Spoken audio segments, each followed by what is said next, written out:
জয় শ্রীহরি। ভাগবত কথার অনুরাগী সকল শ্রোতাবৃন্দকে সশ্রদ্ধ প্রণতি নিবেদন করে এবং শ্রবণ মাত্র পরম মঙ্গল সাধনকারী গ্রন্থরাজ শ্রীমদ্ ভাগবতের বন্দনা করে শুরু করছি শ্রীমদ্ ভাগবতের নবম স্কন্দের ১বিংশতি অধ্যায় ভরত বংশের বর্ণনা এবং রাজা রন্তিদেবের কথা। তাই সবাইকে মনোযোগ সহকারে শ্রবণ করার অনুরোধ রইল। তার আগে অমৃত কাদম্বিনী চ্যানেলটি সাবস্ক্রাইব না করলে এখনই সাবস্ক্রাইব করুন আর নিত্য ভাগবত কথা শ্রবণ করুন। হরি ওম তৎসৎ। নারায়ণম নমস্কৃত্য নরম চৈব নরোত্তমম দেবীম সরস্বতীম ব্যাসম তত জয়মতদীরেত। তমাদিদেবম করুণানিধানম তমালবর্ণম সুইতাবতারম अपार संसार समुद्र से तुम भजामहे भागवत स्वरूपम। ओम नमो भगवते वासुदेवाय।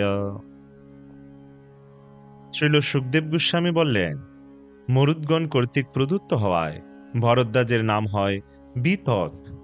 বিততের পুত্র মন্যু এবং মন্যু থেকে বৃহৎক্ষত্র, জয়, মহাবীর্য, নর এবং গর্গ এই ৫ পুত্রের জন্ম হয়। এই ৫ পুত্রের অন্যতম নরের পুত্র সংকিতি। হে পাণ্ডু বংশোদ্ভূত মহারাজ পরীক্ষিত, সংকিতির পুত্র গুরু এবং রন্তিদেব। রন্তিদেবের মহিমা কেবল ইহলোকে মনুষ্যদের দ্বারাই নয়, পরলোকে দেবতাদের দ্বারাও কীর্তিত হয়। রন্তিদেব কখনো কিছু উপার্জন করার চেষ্টা করতেন না।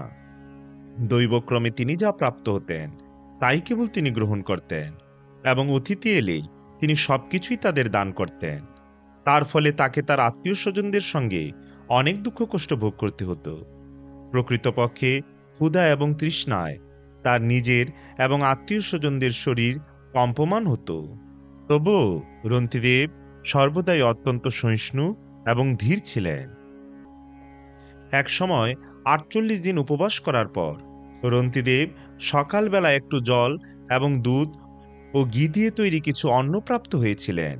কিন্তু তিনি যখন তার পরিবারবর্গের সঙ্গে তা ভোজন করতে যাবেন, তখন এক ব্রাহ্মণ অতিথি এসে উপস্থিত হন। রন্তিদেব সর্বত্র এবং সর্বভূতে ভগবানের উপস্থিতি অনুভব করতেন। তাই তিনি এই অতিথিকে সমাদর করে শ্রদ্ধা সহকারে তাকে এই অন্নের ১ ভাগ প্রদান করেছিলেন। সেই ব্রাহ্মণ অতিথিটি সেই অন্ন আহার করে সেখান থেকে চলে গিয়েছিলেন। তারপর রন্তিদেব অবশিষ্ট অন্ন স্বজনদের মধ্যে বিভাগ করে দিয়ে যখন স্বয়ং ভোজন করতে যাবেন, তখন এক শূদ্র অতিথি এসে উপস্থিত হলেন। সেই শূদ্রকে ভগবৎ সম্বন্ধে দর্শন করে রাজা রন্তিদেব তাকেও অন্নের ভাগ প্রদান করেছিলেন।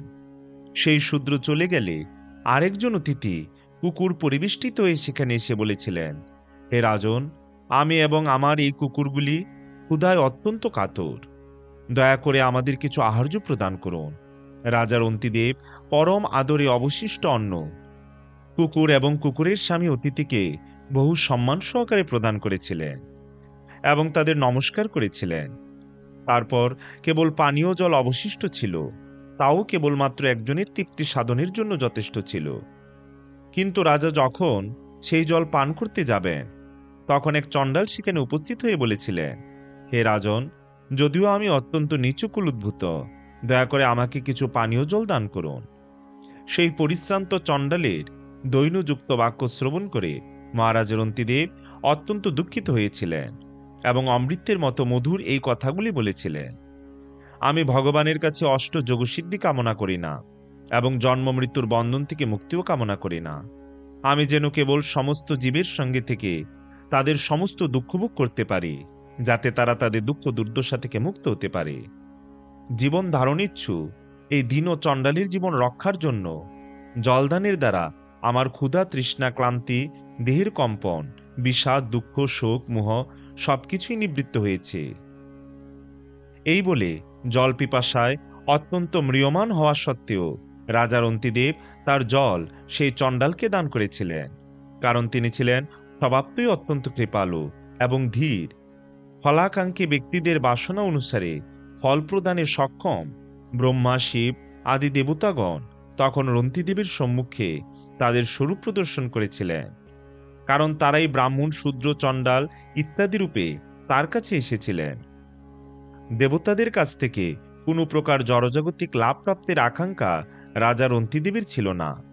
তিনি তাদের প্রণতি নিবেদন করেছিলেন, কিন্তু যেহেতু তিনি ভগবান বাসুদেবী অনুরক্ত ছিলেন, তাই তিনি ভক্তি সহকারে শ্রী বাসুদেবের শ্রী পাদপদ্মে তার চিত্ত সন্নিবিষ্ট করেছিলেন।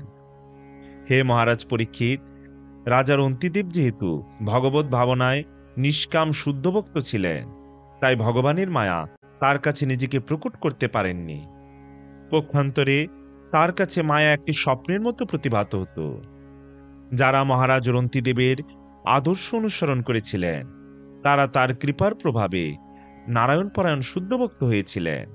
এইভাবে তারা শ্রেষ্ঠ যুগিতে পরিণত হয়েছিলেন। গর্গ থেকে সিনি এবং সিনি থেকে গার্গ জন্মগ্রহণ করেন। গার্গ ক্ষত্রিয় হলেও তার থেকে এক ব্রাহ্মণ বংশের উদ্ভব হয়। মহাবীর্য থেকে দুরতিক্ষয় নামক পুত্রের জন্ম হয়, যার পুত্রের নাম প্রজ্জারণী, কবি এবং পুষ্করারণী। যদিও দুরতিক্ষয়ের এই পুত্ররা ক্ষত্রিয় বংশে জন্মগ্রহণ করেছিলেন, তবুও তারা ব্রাহ্মণত্ব লাভ করেছিলেন। বৃহৎক্ষত্রের হস্তি নামক পুত্র হস্তিনাপুর নগরী স্থাপনা করেন। হস্তির অজমির, ভীমির এবং পুরমির এই তিন পুত্র। প্রিয়মেদ আদি অজমিরের বংশধরগণ সকলে ব্রাহ্মণ হয়েছিলেন। অজমির থেকে বৃহদীশু নামক পুত্র জন্মগ্রহণ করেন।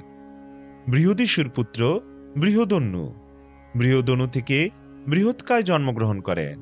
তার পুত্র জয়দ্রথ। জয়দ্রথের পুত্র বিশদ এবং তার পুত্র সেনজিৎ। সেনজিতের রুচিরাশ্য, দৃঢ়হনু, কাশ্য এবং বৎস নামক চার পুত্র ছিলেন। রুচিরাশ্যের পুত্র পার এবং পারের পুত্র পৃতুসেন এবং নিপ। নিপের 100 পুত্র ছিলেন। রাজা নিপ শুকের কন্যা কীর্তির গর্ভে ব্রহ্মদত্ত নামক এক পুত্র উৎপন্ন করেন। ব্রহ্মদত্ত, যিনি ছিলেন একজন মহান যোগী, তিনি তার পত্নী সরস্বতীর গর্ভে বিশকসেন নামক এক পুত্র উৎপন্ন করেন। মহর্ষি জৈগী শব্দের উপদেশে বিশকসেন যোগশাস্ত্র রচনা করেছিলেন। বিশকসেন থেকে উদকসেনের জন্ম হয় এবং উদকসেন থেকে বল্লাটের জন্ম হয়। এরা সকলেই বৃহদীশুর বংশধর। ধীমিরের পুত্র জবিনর এবং তার পুত্র কৃতিমান। কৃতিমানের পুত্র সত্যধৃতি নামে বিখ্যাত হয়েছিলেন। সত্যধৃতি থেকে দৃঢ়নেমি নামক পুত্রের জন্ম হয়। দৃঢ়নেমি সুপার্শ্বের পিতা। সুপার্শ্ব থেকে সুমতি, সুমতির পুত্র সন্নতিমান। সন্নতিমান থেকে কৃতি জন্মগ্রহণ করেন। তিনি ব্রহ্মার কাছ থেকে যোগশক্তি লাভ করে সামবেদের প্রাচ্য সামের 6টি সংহিতা শিক্ষাদান করেন। কৃতির পুত্র নিপ। নিপ থেকে উগ্রায়ুধ। উগ্রায়ুধের পুত্র খেম্য। খেম্যের পুত্র সুবীর এবং সুবীরের পুত্র রিপুঞ্জয়। রিপুঞ্জয় থেকে বহুরথ নামক এক পুত্র উৎপন্ন হয়। পুরমির নিঃসন্তান ছিলেন। অজমিরের নলিনী নাম্নী ভার্যার গর্ভে নীলের জন্ম হয়। নীলের পুত্র শান্তি। শান্তির পুত্র সুশান্তি। সুশান্তির পুত্র পুরুজ এবং পুরুজের পুত্র অর্ক। অর্ক থেকে ভর্মাস্য এবং ভর্মাস্য থেকে মুদগল, জবিনর, বৃহদ্দিশ, কাম্পিল্লল এবং সঞ্জয় নামক 5 পুত্রের জন্ম হয়। ভর্মাস্য তার পুত্রদের বলেছিলেন, হে পুত্রগণ, তোমরা আমার 5টি রাজ্যের ভার গ্রহণ করো, কারণ তোমরা সেই কার্য সম্পাদনে সমর্থ। এই কারণে তার পঞ্চপুত্র পঞ্চাল নামে অভিহিত হন। মুদগল থেকে মুদগল্য ব্রাহ্মণ্য বংশের উৎপত্তি হয়। ভর্মাস্যের পুত্র মুদগলের যমজ পুত্র এবং কন্যা উৎপন্ন হয়। পুত্রটির নাম দিবদাস এবং কন্যাটির নাম অহল্যা। অহল্যার প্রতি গৌতমের ঔরসে শতানন্দ নামক এক পুত্রের জন্ম হয়। শতানন্দের পুত্র সত্যধৃতি ধনুর্বিদ্যায় অত্যন্ত পারদর্শী ছিলেন। সত্যধৃতির পুত্র শরদান উর্বশীকে দর্শন করে তার বীর্যস্থলিত হয়ে স্বর্ঘাসের গুচ্ছে পতিত হয়। সেই বীর্য থেকে সর্বমঙ্গলময় একটি পুত্র এবং কন্যার জন্ম হয়। মহারাজ শান্তনু মৃগয়া করতে গিয়ে সেই যমজ পুত্র এবং কন্যাটিকে দর্শন করে কৃপাপূর্বক তাদের তার গৃহে নিয়ে আসেন। তার ফলে বালকটির নাম হয় কৃপ এবং বালিকাটির নাম হয় কৃপি। কৃপি পরবর্তীকালে দ্রোণাচার্যের পত্নী হয়েছিলেন। ওম তৎসৎ ইতি শ্রীমন মহর্ষি ব্যাসদেব প্রণীত পারমহংসী সংহিতা শ্রীমদ্ ভাগবত মহাপুরাণের নবম স্কন্দের ১বিংশতি অধ্যায় সমাপ্ত। পরবর্তীতে আমরা শ্রবণ করব শ্রীমদ্ ভাগবতের নবম স্কন্দের ২২ অধ্যায় অজমিরের বংশ বিবরণ। তাই সবাইকে পরবর্তী ভিডিও দেখার আমন্ত্রণ রইল। ওম ইয়াদাক্ষরাং পরিভ্রষ্টং মাত্রাহীনং চ যদ্ভবেৎ পূর্ণম ভবতু তৎসর্বং তৎপ্রসাদাৎ জনার্দন। জয় শ্রীকৃষ্ণ চৈতন্য প্রভু নিত্যানন্দ শ্রী অদ্বৈত গদাধর শিবাসাদি শ্রী গৌর ভক্তবৃন্দ। হরে কৃষ্ণ কৃষ্ণ কৃষ্ণ হরে হরে, হরে রাম রাম রাম হরে হরে। জয় শ্রী হরি।